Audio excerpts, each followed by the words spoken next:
The Wyoming prairie was unforgiving in late October 1879, and the wind howled like a wounded animal as Eleanor Briggs staggered out of the tree line. Her bare feet left crimson smears on the frostbitten grass, the tattered remains of her calico dress flapping like a surrender flag. The ranch house below looked like a mirage, smoke curling from its chimney, a buckskin mare hitched to the post. She barely registered the man on the porch until his shadow fell across her. "I reckon I look like hell," she rasped, her voice raw from days of screaming. The stranger didn't flinch, just tipped back his Stetson to reveal eyes as gray as gunmetal. "Hell's got better manners," he drawled, spitting tobacco into the dirt before offering a calloused hand. "Jed Harlan, and you're trespassing." When Eleanor woke to the scent of venison stew and lye soap, she found her blistered hands wrapped in clean linen. Jed leaned against the hearth, whittling a piece of pine into what might have been a chess piece or a bullet. "Wagon train massacre," she blurted out before he could ask, fingering the bruise along her jawline. "Bandits hit us near Deadwood Gulch." His knife stilled.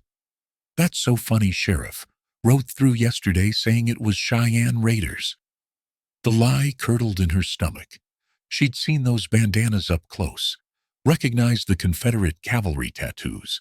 By dawn, Eleanor was splitting firewood, with a vengeance, the axe biting deeper than necessary. Jed watched from the corral, his silence louder than any accusation. "You knew," she finally accused, wiping sweat from her brow. He just nodded toward the horizon, where storm clouds gathered. "Men who wear dead men's uniforms got nothing to lose. You planning to stay and fight or keep running?" The question hung between them like a noose.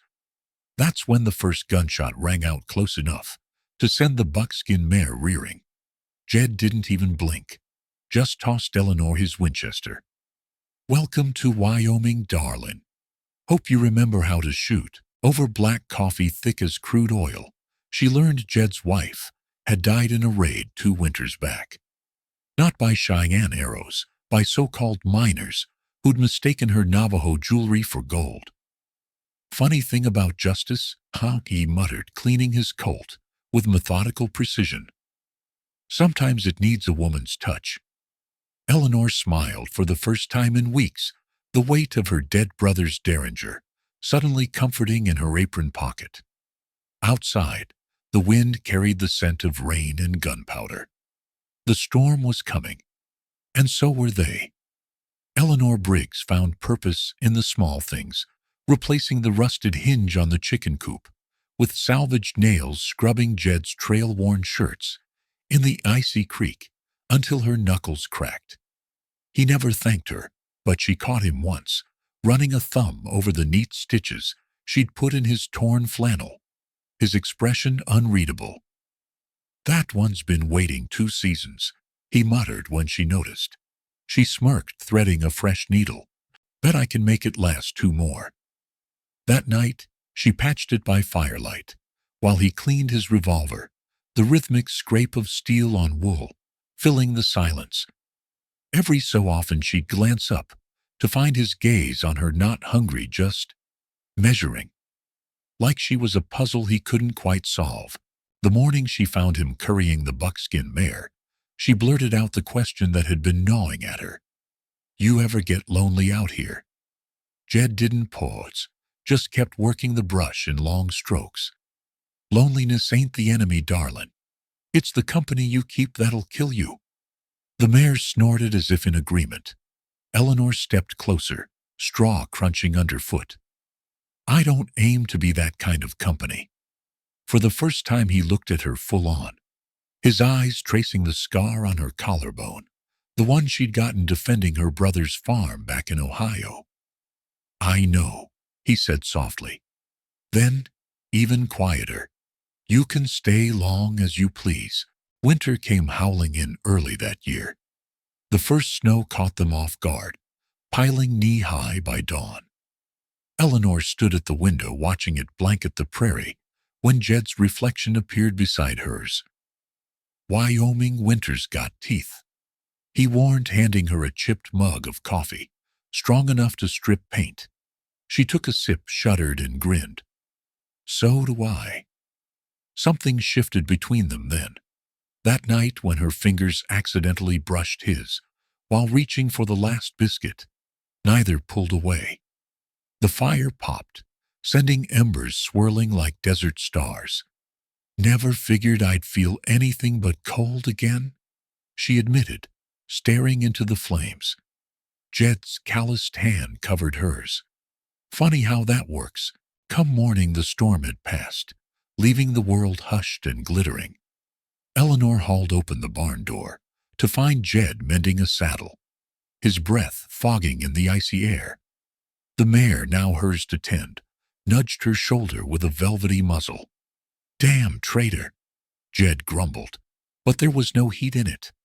As Eleanor reached for the brush, her sleeve rode up, revealing the crude tattoo on her wrist, a tiny noose half hidden by newer scars. Jed's eyes locked onto it. That mean what I think it does? She froze, then met his gaze head on. Means I don't run from reckonings. Outside, a lone coyote yipped, and for a heartbeat, the weight of every unspoken truth hung between them. Then Jed nodded, slow and deliberate, and tossed her a bridle. Best get to work then. Storm's coming. And this time, they both knew he wasn't talking about the weather. Eleanor ran her fingers through the mare's mane, the coarse hair catching on her calluses. She trusts me 'cause I don't treat her like a tool, she said, pressing her forehead to the horse's flank. Jed tossed a scoop of grain into the trough, his movements sharp. Tools don't bite back. She shot him a look. Neither do most women. But here you are, still jumpy. The corner of his mouth twitched. When their hands met passing the feed bucket, the contact lingered, rough skin and quiet understanding. The south fence was a lost cause. Winter had gnawed through the posts like a starved coyote. Jed drove the new timber into the frozen earth with measured swings, each thud echoing across the hollow. Eleanor braced the rail, her breath fogging the air between them. You swing that maul like you're punishing the ground, she observed. He paused, wiping sweat from his brow. Ground's the only thing that don't talk back. She shoved her frozen hands deeper into her coat pockets. I could. The admission hung there brittle, as the ice crusting the barbed wire. By dusk, they'd rebuilt half the line. Back in the cabin, Eleanor darned socks by firelight, while Jed sharpened his skinning knife. The rhythmic scrape of steel filled the silence until he broke it. You ever think about going back? The needle stilled in her grip. To what? A brother's grave and a bank foreclosure notice. She jabbed the thread through the wool, with more force than necessary. Ohio's just dirt, with someone else's name on it now. The fire popped, casting shadows that danced along the rifle mounted above the hearth.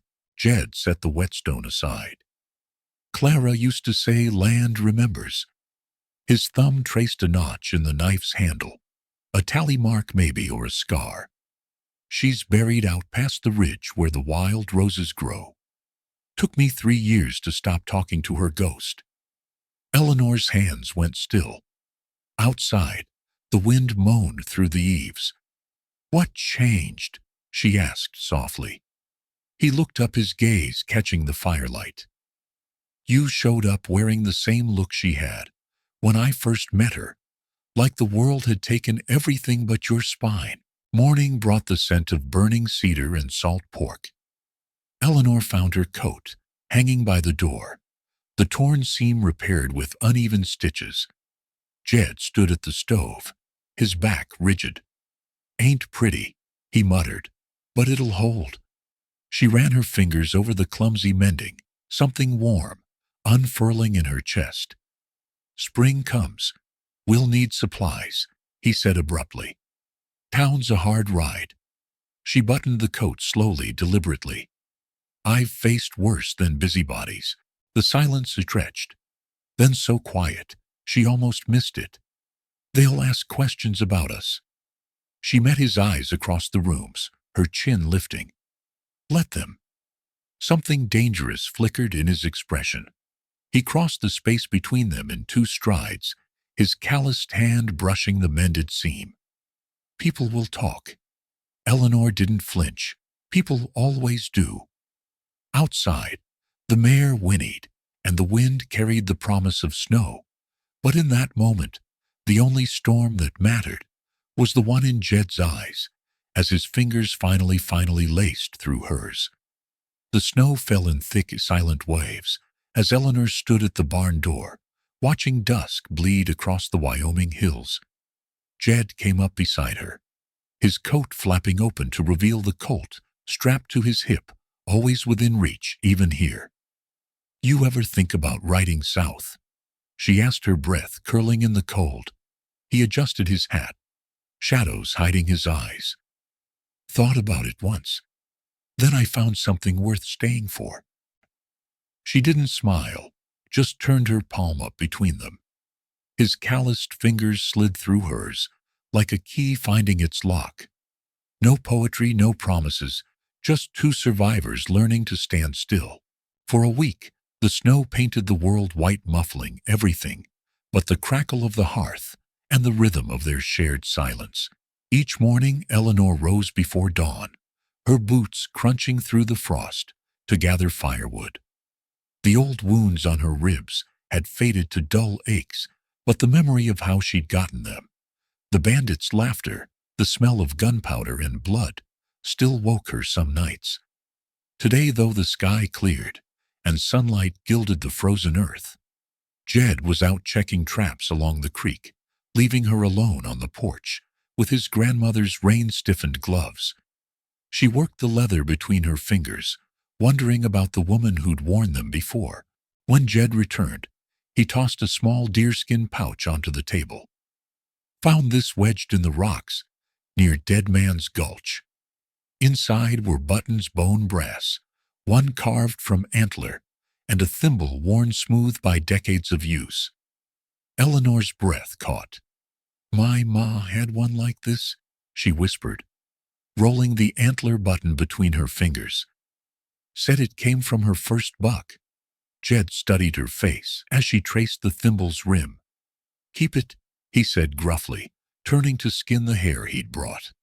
She pocketed the treasures, their weight familiar against her thigh. That night, as stew bubbled over the fire, Jed stretched out in his chair boots, propped on the hearthstones. "You never asked how I ended up with this patch of dirt," he said suddenly. Eleanor dragged her stool closer. "Figured you'd tell me when ready." He rubbed the old bullet scar near his collarbone, a souvenir from his cowboy days, driving herds through Arizona. Bought it from a drunk in Laramie for $2 and a bottle of whiskey. Man said the land was cursed. A log shifted in the fireplace, sending up a shower of sparks. "Is it?" she asked. Jed's gaze locked onto hers. "Not anymore." Later, with the wind whispering against the cabin walls, Eleanor stood drying dishes, her reflection flickering in the black window glass. "I dreamed last night," she admitted. Jed stilled by the rifle rack. "First time since Ohio." She nodded, watching his silhouette in the lamplight. "Not of the raid, of this." Her hand swept the room, the mended gloves, the button pouch him. Jed crossed the space in 3 strides, his hands cradling her face like she was something rare. Outside, the snow began anew, sealing them in their own private world, where the past couldn't reach, where the only thing that mattered was the callus on his thumb brushing her cheekbone, and the unspoken vow in the way he didn't let go.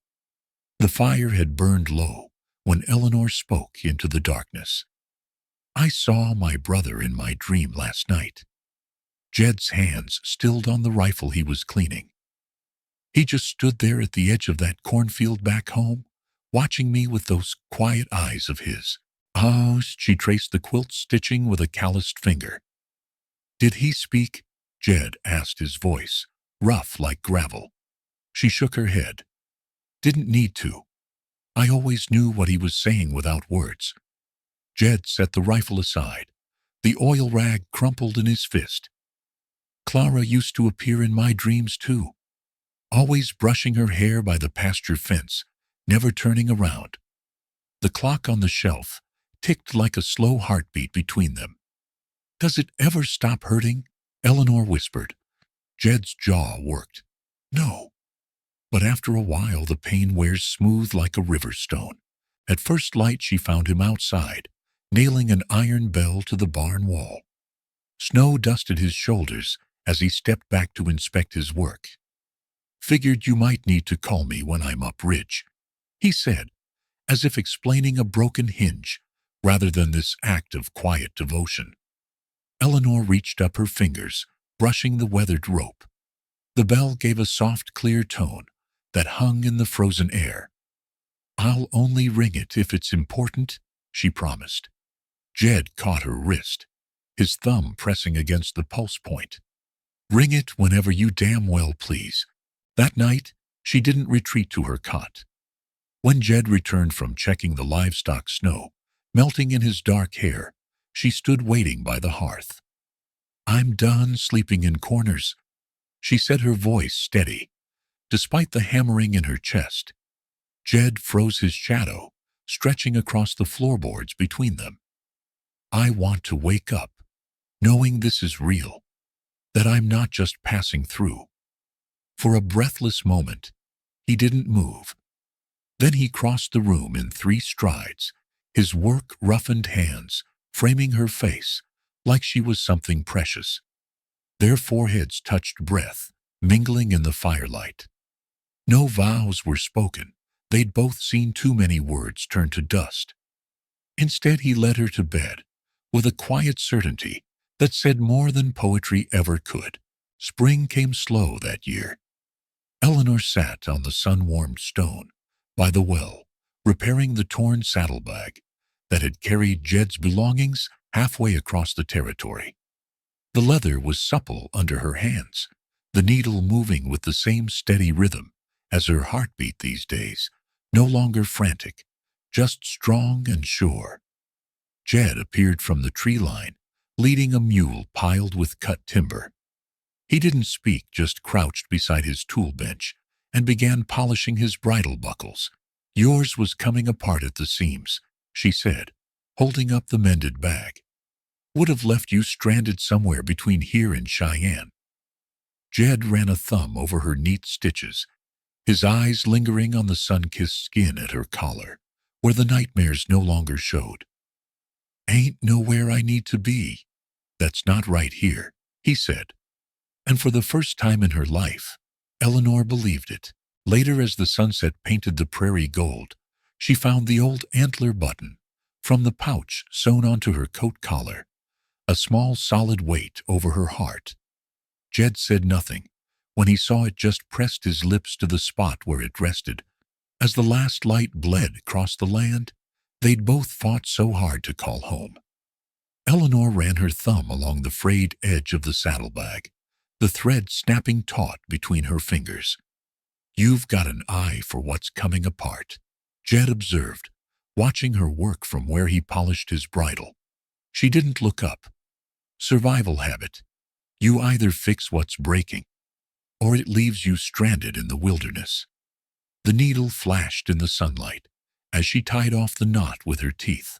He led her to the east field, where the spring melt had unearthed a length of weather-grayed timber, its rusted nails twisted like old regrets. Someone else's claim, Jed muttered, towing the rotten wood. Eleanor crouched, brushing away pine needles to reveal blackened earth beneath. Fire pit, she said, her voice tight. Or a burn pile from when they cleared out. The wind shifted, carrying the scent of damp soil and something older, wood smoke and abandonment. Jed's hand found the small of her back, steadying them both. This land's got layers, he said. Like people. That night, rain drummed against the cabin roof like 100 hoofbeats. Eleanor watched the storm through the window, her reflection ghostly in the lamplight. "How'd you get that scar?" she asked suddenly, nodding to the puckered flesh above Jed's collarbone. The whetstone stilled in his hand. "Disagreement with a homesteader's rifle near Wichita." His thumb traced the old wound. "Taught me that following another man's cattle don't make the trail yours." She moved to sit at his feet, her back against his chair legs.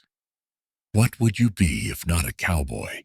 The question hung between them until lightning split the sky. "Might have been a surveyor," he admitted.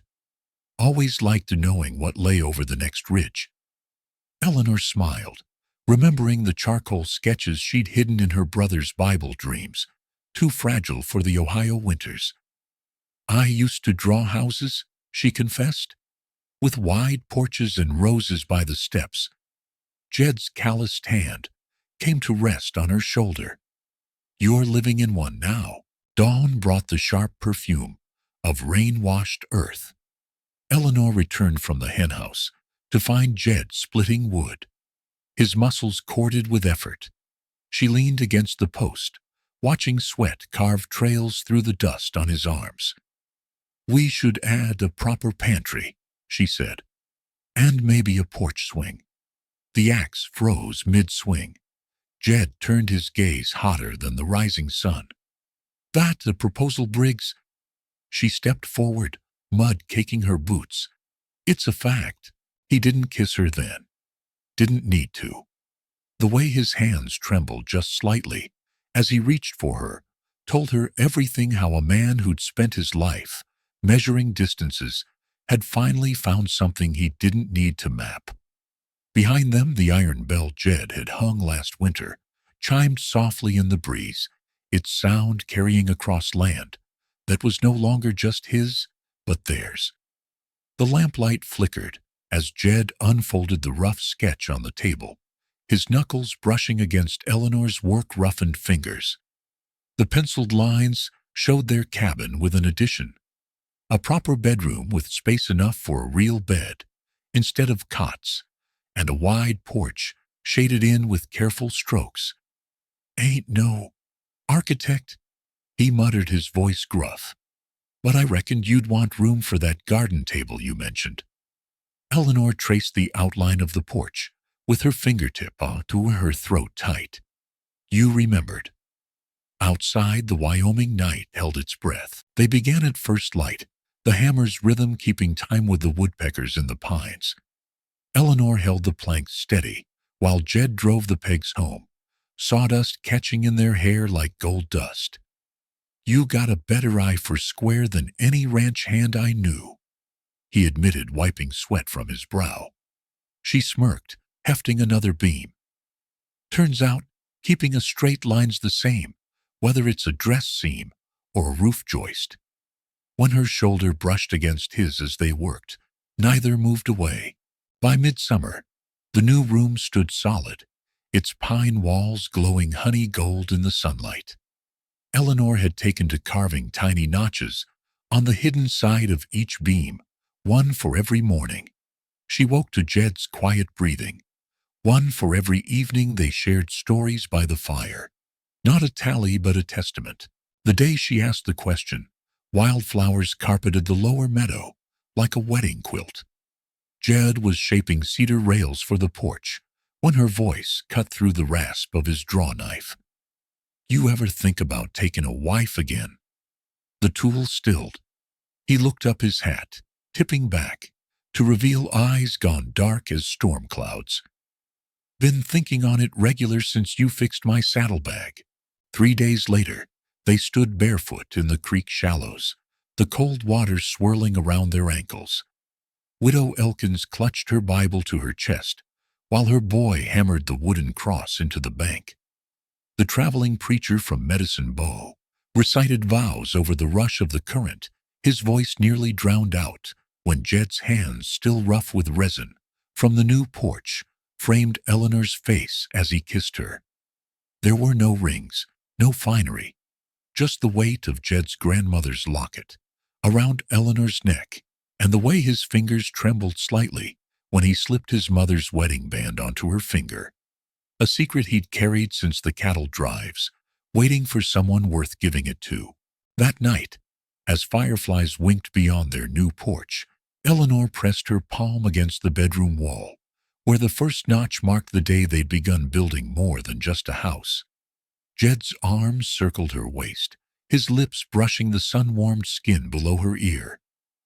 "What's that for?" he murmured, feeling the tiny grooves under her fingertips. She turned in his embrace, the locket catching the moonlight. "So, we never forget how far we've come." Outside the iron bell, Jed had hung months ago, chimed softly in the breeze, no longer a warning but a promise. Eleanor wore the indigo dress she'd dyed with wild elderberries, the fabric faded to the color of twilight. After countless washings, Jed had dug out his wedding shirt, the one she'd stitched back together their first winter, its patches now softer than the original fabric. They ate beneath the cottonwoods, the bread still warm from the oven, Jed's thumb tracing circles on her wrist, where the sun had darkened her skin. When their fingers laced together, the old scars on both their hands, aligned like matching puzzle pieces, summer melted into autumn, and their homestead grew richer than either had dreamed. The porch became Eleanor's domain, drying sage bundles hanging from the rafters, clay pots of rosemary lining the rail Jed had carved with interlocking oak leaves. In the garden, her beans climbed rough-hewn trellises, while Jed's turnips swelled fat beneath the earth.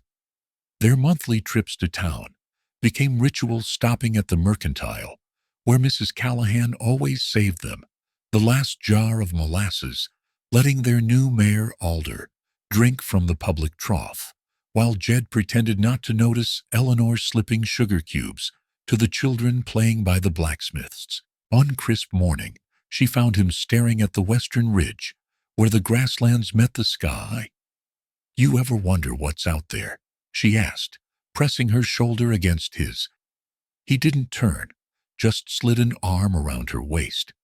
"Used to. Now, I know everything worth having is right here."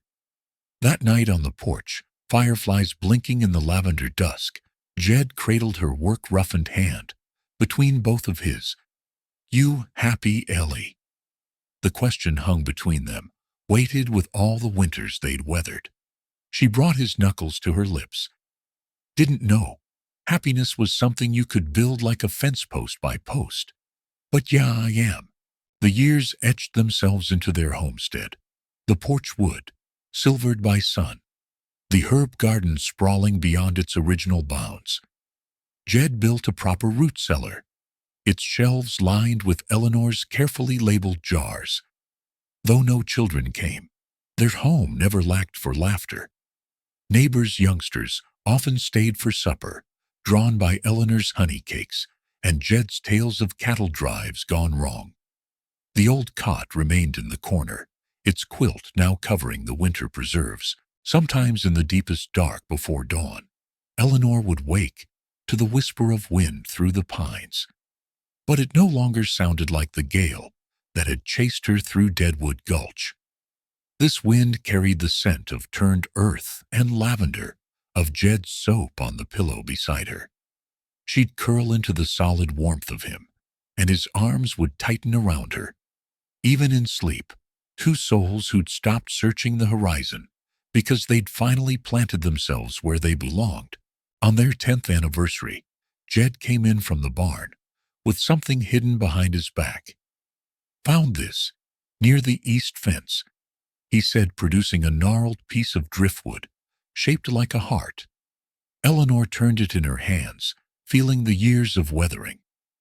"Funny how things get shaped by time and hardship," she murmured. Jed kissed the silver streak in her hair. "Ain't just the wood, darlin'." Outside, the iron bell chimed softly its sound, carrying across a land that had once been his, then hers, and now simply theirs.